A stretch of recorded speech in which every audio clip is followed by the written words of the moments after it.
Hello. Yeah, may I invite the next speaker, Dr. Anuj Satija. He'll be speaking on retrospective assessment of accuracy of 9 intraocular lens power calculation formula in myopic eyes. Okay. Good morning, everybody. Good morning, respected judges. I'll be talking on the accuracy of 9 IOL power calculation formulas in cases of axial myopia. I have no financial interests. The problem statement comes that in high myopia, there are multiple pitfalls in IOL power calculation because of the inaccuracy in axial length measurements, which ends up leading to effective lens position prediction errors and ends up with hyperopic surprises. And this is proven that the challenges of high myopic cataract surgery are higher. So along the entire literature, multiple comparisons have been done for all the IOL power calculation formulas that have been used, and it's been found recently that the AI-based formulas, the newer generation formulas, end up performing better. So the aim of our study was to compare all the newer generation formulas with the older generation formulas, along with the use of Bangkok adjustment for the older generation formulas, which improves the accuracy in myopic cases. So our setting was a tertiary care center in Bangalore. Recruitment criteria it was a retrospective comparative study, and we used data from patients who underwent uncomplicated phacoemulsification. Their axial length was greater than 26 millimeters, and they did not have the exclusion criteria included, no other ocular pathology, and lower than 26 mm of axial length. Biometry was done using LensStar because that is something we'd been using all along.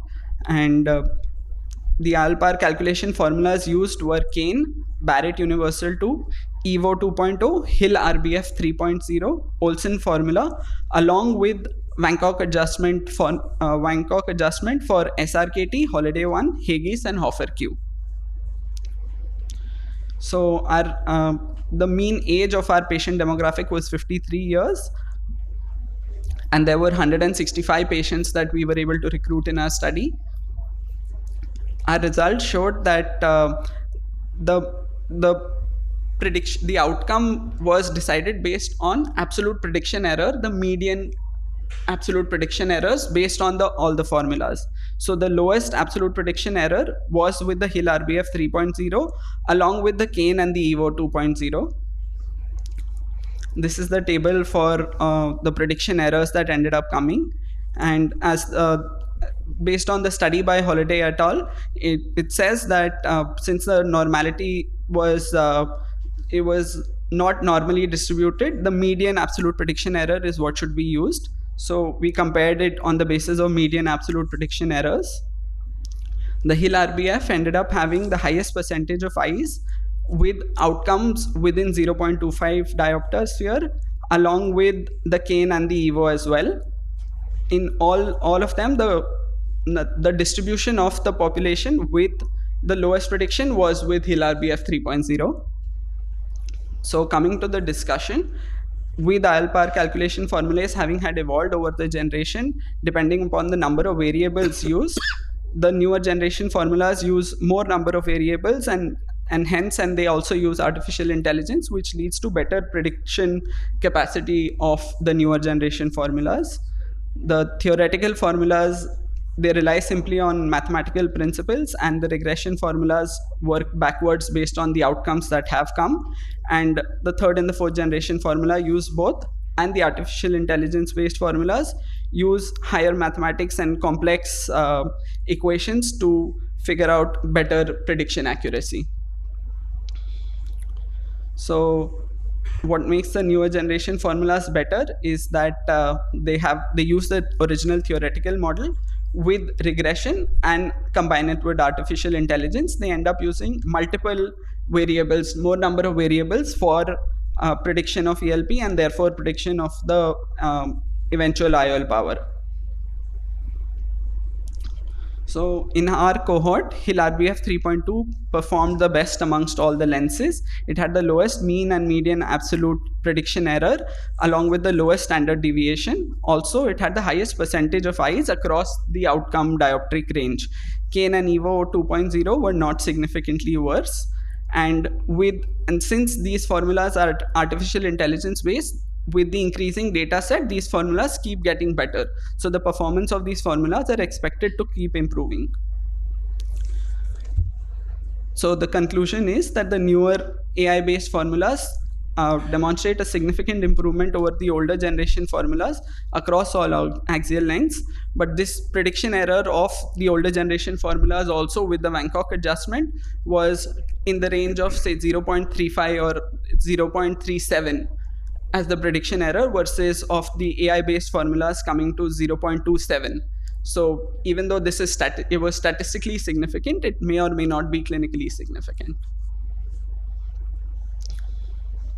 So what the study adds is that the accuracy of the formula of the newer generation is significantly better, especially in extreme myopic eyes. We ended up dividing the population into 26 to 28, 28 to 30 mm for axial length, and more than 30. The prediction was better and significantly better in the higher axial lengths. The higher the axial length, the better it is if you use an AI-based formula. The limitations of the study was that we checked this at 3 months post-operatively. The refraction was at 3 months post-operative, and a single IOL was used with multiple surgeons. Thank you. Nice presentation. Thank you, sir. But I don't like your statement. Cane is not significantly worse than Hill RBF. It was. Personally, I feel cane is the formula for small eyes, large eyes, normal eyes, whatever. That is the best formula which gives you the accurate IOL power prediction. Compared to Hill RBF, which has got its own limitation for smaller eyes. So none of the formula works well for a range of eye sizes. So this is where I think that you have tried to put cane as a okay, this also is there. Right. I think cane is superior. So that's what my feeling is. And I use cane for yes, go ahead. We initially began the study with just 3 formulas that we used: SRKT, Barrett, and Kane. And Hill RBF 2.0 was originally used. In that, Kane and Hill RBF was found exactly the same. Later, we ended up, when we sent the paper, it was asked for other formulas to be used as well. And when we recalculated everything, and then we recalculated with Hill RBF 3.0, we found the median absolute prediction error to be lowest amongst Hill RBF 3.0. No financial interests or anything. And it was not significantly worse. So Hill RBF, Evo, Kane, all of them work very well. It didn't say that Hill RBF performed, the statistical significance was not better. So the message should be that all the three AI-based formulas are equally good for myopic eyes. But if you go ahead and do a study with a smaller eyes and a spectrum of all the axial lengths, then probably Kane will become slightly superior to all others. Okay. Wonderful presentation. Thank you. What is the target refraction case of myopia you want to keep? So now we keep target refraction as 0 only, sir. We plan emetropia. We plan emetropia. Yes, sir. Patients are happy? Patients are happy, sir. 0. Okay. I just keep minus 0.75 because whole life the patient has used glasses, and sometimes even my mother, she achieved 0, but she was still using glasses because the glasses was the part of her face. So this is my experience.